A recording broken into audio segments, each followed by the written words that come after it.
Para hablar de esto, tengo a Víctor Fuentes, economista también y jefe del Instituto Peruano de Economía. Víctor, muy buenas noches, bienvenido. Hola Carlos, qué gusto volver a estar en Trujillo y compartir contigo este programa. Efectivamente. Hablamos pues del tema de la institucionalidad y justamente IP también ahí ha hecho una encuesta que no le ha ido nada bien ni al Congreso ni al Ejecutivo. Sin embargo, toda esta crisis política golpea directamente y fuertemente en la economía y lo estamos viendo en estas cifras. Sí, correcto. Lo primero es, la encuesta la hace el IEP, sí. El Instituto de Estudios Peruanos. Perdón, ¿no? Instituto de Estudios Peruanos, sí. Pero efectivamente, ¿no? la encuesta muestra cómo efectivamente existen estas cuerdas entre economía y política. ¿no? Claramente la economía opera con rezago, es decir, lo que pase hoy no necesariamente va a significar que el PBI caiga hoy, ni que el PBI suba. Claro. ¿no? Digamos, la economía tarda unos meses en poder ajustarse. ¿Qué tanto? Más o menos entre 3 y 6 meses, ¿no? Dependiendo del choque. Obviamente con la pandemia fue inmediato, se cerró todo, pero con la desaceleración económica y el estancamiento que estamos viendo ahora, digamos, parece ser un poco más crónico, más aletargado, pero efectivamente empieza a materializarse. Digamos, ¿cómo lo reflejamos? Por ejemplo, la confianza empresarial la mide el Banco Central con el índice de expectativas de la economía a 3 meses. Es decir, ¿qué esperan los empresarios de Lima, del norte, del sur, del centro y del oriente? ¿no? Entonces es una medida comprensiva. ¿no? Y este índice está 29 meses en terreno pesimista. Si bien se ha empezado a recuperar, ¿no? digamos, en esta segunda parte del 2023, que esté tantos meses, tantos años en terreno pesimista, nos dice que la situación es crónica. La desconfianza empresarial, a partir de la conflictividad tan dura en el ámbito político, pero también los conflictos sociales que hemos observado, ¿no? empiezan a pasarle factura a la economía, y fuerte. ¿no? Y la confianza empresarial es clave porque te permite adelantar con muy buena precisión a la inversión privada. Y efectivamente, después de 2 años en terreno pesimista, la confianza empresarial, la inversión privada está cayendo 2 años consecutivos con el cierre del 2023. Yo decía, como un análisis, el piloto automático se acabó, o sea, ya no hay piloto automático. Acá ahora está todo a la deriva, o sea, ya la economía ya no marcha sola. Ahora quiere alguien que la apalanque, la empuje. Sí, digamos, hay que recordar 2 cosas. La primera es que la desaceleración, esto de crecer pero cada vez menos, ya venía desde el 2014-15 cuando se empezaron precisamente a ajustar los proyectos de inversión privada. La inversión privada dejó de ser este principal impulso, ¿no? Digamos, cuando empezó a ajustarse la inversión privada también empezó a ajustarse el crecimiento. ¿no? Entonces, digamos, hay que tener claro esa perspectiva un poco más de largo plazo, pero claramente el gobierno de Castillo y la conflictividad entre el Congreso y el Ejecutivo, ¿no? además de todas las designaciones poco idóneas en cargos ministeriales, pero también de alta dirección en ministerios y diferentes instituciones, pasa factura.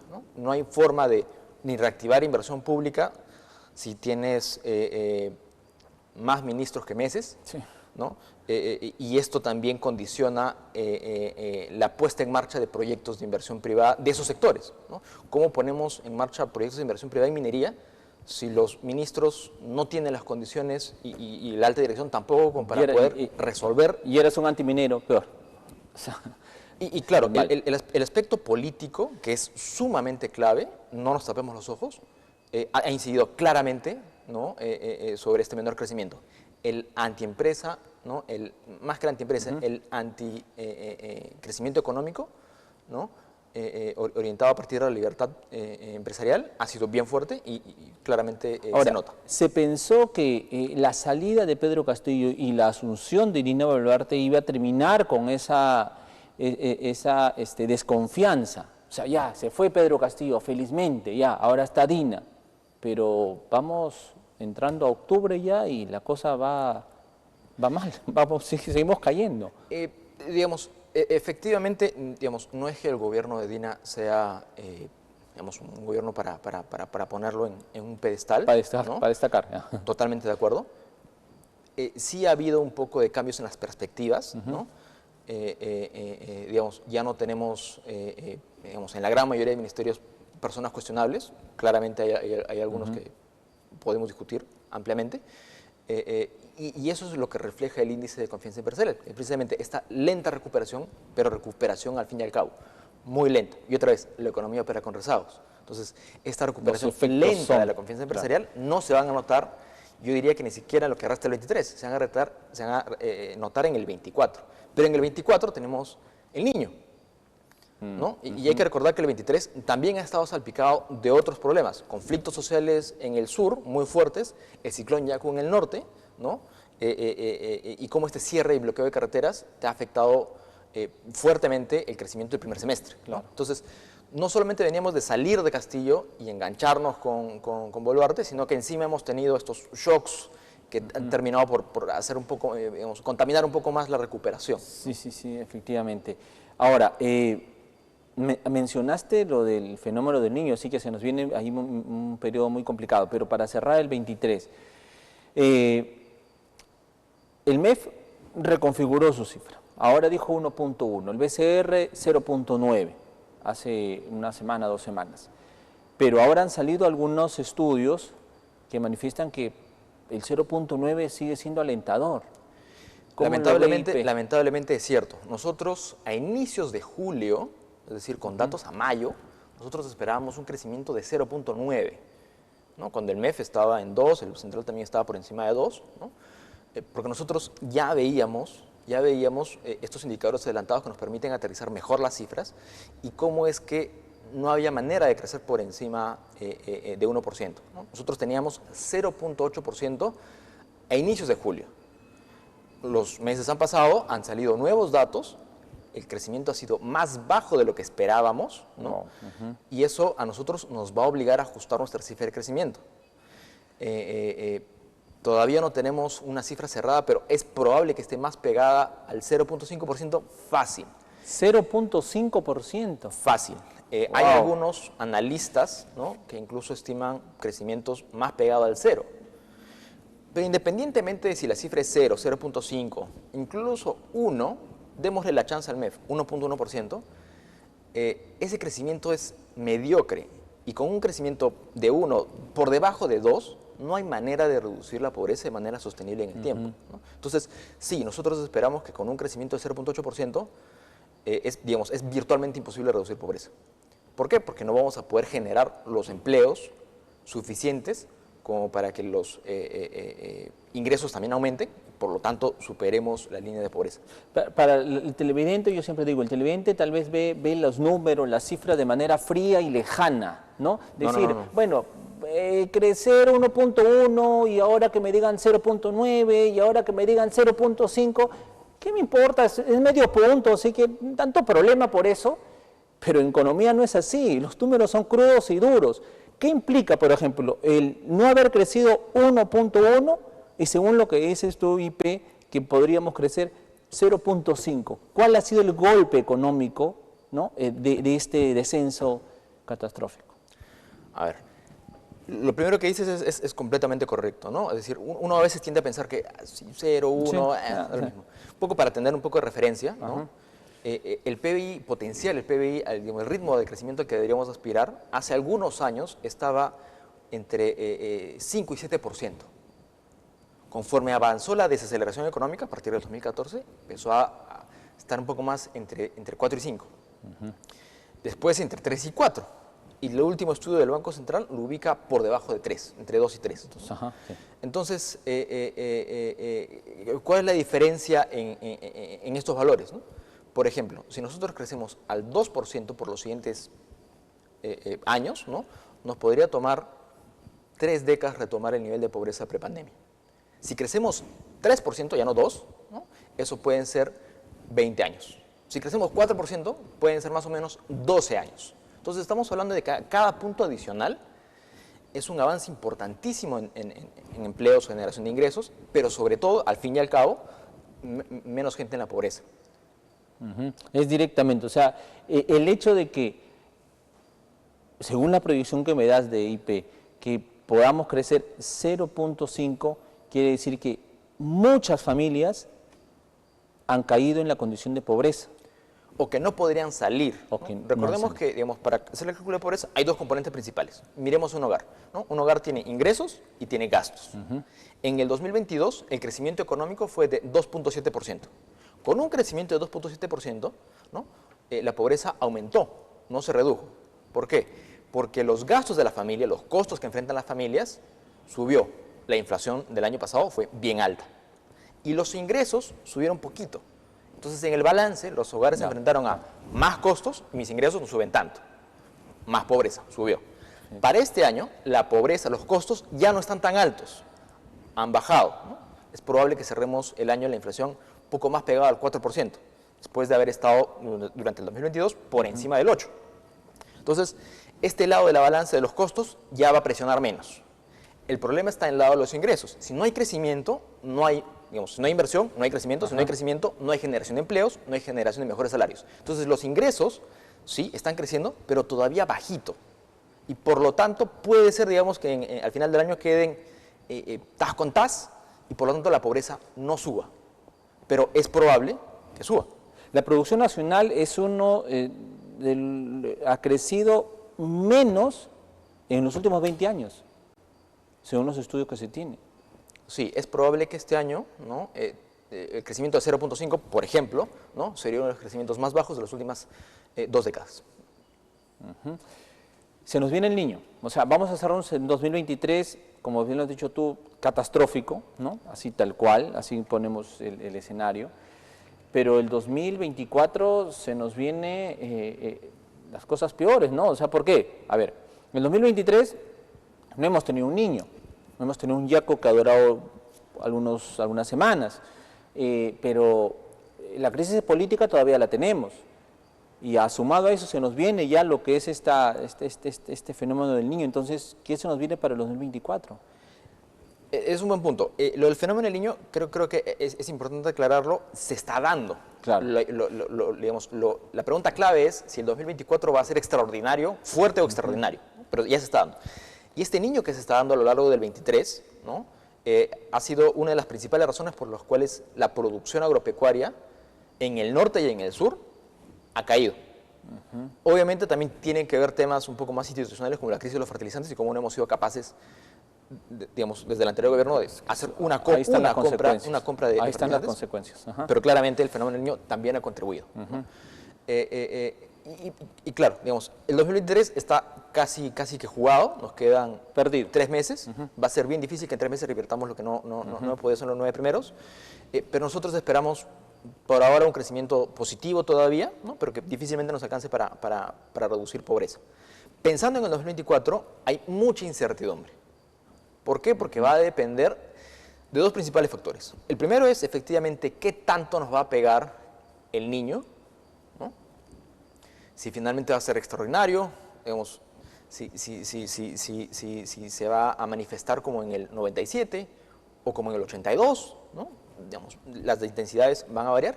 Y el otro factor que es clave es qué tan bien nos estamos preparando. ¿Qué gobiernos regionales, qué gobiernos municipales se han preparado mejor o peor que otros? Y ahí, en general, no nos hemos preparado, no estamos preparados. Probablemente algunas acciones más o menos podrían determinar algunos resultados más, menos, peores o mejores, ¿no? Pero digamos, esta primera parte del año, el verano del 24, hay mucha incertidumbre. Las expectativas, digamos, en términos de probabilidades, si quieren, ahora que está de moda las probabilidades, ¿no? Es 4 veces más probable que haya un niño fuerte y extraordinario, moderado o fuerte, que uno neutro o débil. Es decir, claro, hay muy pocas probabilidades de que el niño sea débil o que no haya, ¿no? Claro, no. Entonces, en ese sentido, va a ser mucho más importante que tanto nos hemos preparado. Ahora, eso es el verano del 24. Sí. Lo que resta del 24, digamos, a partir del segundo trimestre en adelante, ¿no? Digamos, ya va a depender un poco más de que tanto la confianza empresarial se consolide y empiece a crecer. Ahora, es un poco difícil ver ahora. Nosotros sí esperamos un crecimiento por encima del 2% del año pasado, pero sigue siendo bajo. Con 2%... O sea, para el 2024 la expectativa es 2%. 2.3 ahorita. 2.3. Digamos, tenemos que revisar con los últimos datos, pero digamos, creciendo el 2.3%, otra vez, reducir niveles de pobreza prepandemia, ni siquiera pensando en 10% o nivel de Chile, no, nada. 20% que hay a nivel prepandemia pueden ser 20 años. Ahora, pero van a tener que revisar bien toda esta proyección, porque se vienen las lluvias, tú lo has manifestado, los estudios lo dicen así, pero en torno a qué tanto nos hemos preparado, no nos hemos preparado nada o casi nada. Tú estás en Trujillo, vienes después de algunas semanas. Trujillo es una ciudad importante, se supone que es de la costa, es una de las ciudades más importantes del país, ¿no? Se supone que tiene todo como para poder ya ir trabajando en esta prevención. Pero tú has recorrido la ciudad, ¿cómo la has visto? Siendo sincero, no seas... No, es una situación complicada. Una pena, venimos ¿no? también de estar en Piura, Sí. y digamos, la situación es transversal, ¿no? La Sí, lo falta mismo. de preparación en general en las ciudades del norte, las que van a ser más impactadas por el fenómeno del Niño en términos por lo menos de inundaciones y de lluvias, adolece un poco de esta preparación. Justamente la Defensoría del Pueblo ya ha enviado, por ejemplo, un documento a la Municipalidad Provincial de Trujillo para que inicie los trabajos de prevención, sobre todo en lo que es el río Moche y también en los territorios vecinales, ¿no? Porque simplemente no se está gastando el dinero, no se está gastando, o sea, ni siquiera poco, no se está gastando, no hay nada de inversión en torno a prevención, lo cual es terrible, ¿no? Esto va a determinar, ¿no? Lo poco Eso, o nada sí. que se haga en lo que resta del año, y el año es decir mucho porque ya en diciembre suelen empezar a manifestarse el niño, ¿no? Va a determinar qué tanto nos va a pegar o no. ¿Qué hacer? ¿Qué hacer? A la ciudadanía, ¿qué le queda por hacer, por ejemplo, ante todo este panorama que tiene? Es difícil Sí, pensar ¿no? en una solución en lo que resta del año con el espacio de acción que tenemos, ¿no? Pero digamos, un punto en el que nos gusta en el IPE incidir muchísimo es el espacio que tiene la academia, ¿no? Y que tiene el cuarto poder, ¿no? El periodismo. Y nosotros creemos que es sumamente importante digamos, articular, ¿no? Esta información que, por ejemplo, se tiene a nivel económico y cómo trasladamos esta información, por un lado, hacia los ciudadanos, para tratar de hacer el accountability, ¿no? Cómo exigimos que funcione mejor, y por otro lado, también a las autoridades, hacerles notar que, por ejemplo, hay 3 municipalidades del costado que lo están haciendo mejor y otras 2 que lo están haciendo peor. Entonces, digamos, no tenemos que inventar la pólvora. Claro, finalmente nosotros somos aquellos que le trasladamos la información a la ciudadanía, lo más objetivo, en fin, que se pueda. Y por eso que IP viene preocupándose por eso y prepara justamente puesto un taller, ¿no? de capacitación para los periodistas en tema netamente económico. Correcto, ¿no? correcto. Nosotros vamos a hacer un taller específicamente para periodistas y estudiantes de últimos ciclos de periodismo de Trujillo, encantados si vienen de algunas regiones vecinas también, ¿no?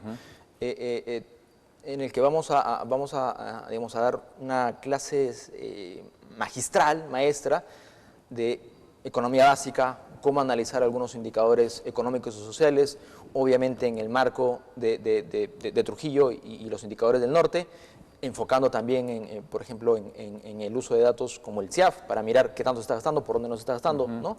Pero también para poder analizar otros temas importantísimos como las finanzas personales, la educación financiera, ¿no? Y cómo digamos, a partir de esta bisagra, que al fin y al cabo son los periodistas, ¿no?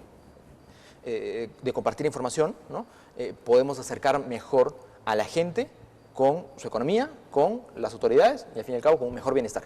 Efectivamente, es eso, ¿no? Unir esfuerzos, ¿no? IP, los medios de comunicación, en este caso los periodistas, y que finalmente sea el beneficiado el ciudadano, ¿no? El ciudadano que va a recibir la información muchísimo mejor analizada. Víctor, te agradezco muchísimo. Solo sí, permíteme, quisiéramos invitarlos a aplicar a este curso. Muy bienvenidos los periodistas, las periodistas y los estudiantes también. Por favor, visiten nuestras redes sociales o nuestra página web, ip.org.p, y nosotros encantados de poder recibir sus correos, sus comunicaciones. Entonces, ingresar a la página web de IP, ahí pueden obviamente solicitar la información para inscribirse a este curso. Víctor, te agradezco mucho. Gracias, Carlos. Obviamente, antes de que estés en el curso, nos volvimos a encontrar para analizar a ver cómo va Encantado. todo este proceso. Bien, Víctor Fuentes nos acompañó, economista, presidente, en este caso jefe del Instituto Peruano de Economía.